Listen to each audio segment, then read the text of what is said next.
زمانے سے جن کا استحصال ہو رہا تھا اور زمانے میں ان کو ٹارگٹ کیا تھا, ہم نے ان کو یعنی اس کو بنیاد بنایا ہے. اور مسلمان بھی یہ وجہ نہیں ہے, کیونکہ مسلمان جو ہے, مسلمانوں نے یہاں پر بلکہ 12 سال تک حکومت کی یہاں پر. سر میں آپ سے سوال پوچھتا ہوں. سر ابھی آپ نے ایک بات کہی, اگرچہ میرا یہ سوال ٹاپک سے ہٹ کے ہے, لیکن آپ کی بات یہ ہے کہ ابھی آپ نے ایک بات کہی کہ جو ہماری حکومت ہے, ہمارے آنریبل پرائم منسٹر ہیں, جو ہمارے سی ایم ہیں, جو بھی ہیں, وہ جو مسلمانوں کو لے کے زیادہ چنتت ہیں, زیادہ متفق. میرا آپ سے سوال یہ کہ سر آپ نے بات کی ہے کہ مسلمانوں کو لے کے زیادہ چنتت ہیں. آپ یو سی سی بھی دیکھ لیں, سارے مسلمان پریشان ہیں, آپ نے کچھ نہیں کیا.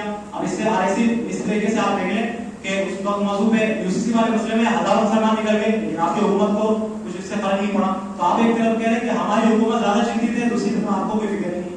سر UCC کا جو ہے ایک بڑا طبقہ وہ اس کے پچھ میں ہے, بڑا طبقہ ہے وہ اس بار اگر کہ جس طرح ہم مہیلا جو ہے, مہیلا کر کے لیجیے سب پچھ میں ہے وہ اس بار اگر چونکہ ان کو جو ہے سماج میں 3 طلاق کا شرع بنا گیا, تو مہیلا کی بڑی تعداد ہے جو اس کے پچھ میں ہے, اور گنے چنے لوگ ہوں گے اس کے پچھ میں نہیں ہو گیا. اسی طرح بہت سارے مسائل ایسے اس میں جو ہے مسلمان جو ہے اس کے فیور میں سرکار کے بنائے اسکیم میں. ٹھیک ہے سر, میں آپ کی بات سمجھ گیا. اب میں ہم اپنی ڈیبیٹ کو یہ پہ ختم کرتے ہیں. اب میں اخیر میں اپنے استاد محترم مولانا اسد وقافی صاحب کا بہت بہت شکر گزار ہوں کہ آپ نے یہاں پہ تشریف لائے. اب میں اخیر میں ہمارے ہم سب کے مشرق و مربی استاد محترم مولانا اسد وقافی صاحب اس پر تفصیل گفتگو فرمائیں گے, اور جو کوششیں پیش نہ رہے ہیں اس پہ بھرپور روشنی ڈالیں گے. اللہ تبارک و تعالیٰ سے دعا ہے کہ اللہ ہمیں صحیح سمجھ نصیب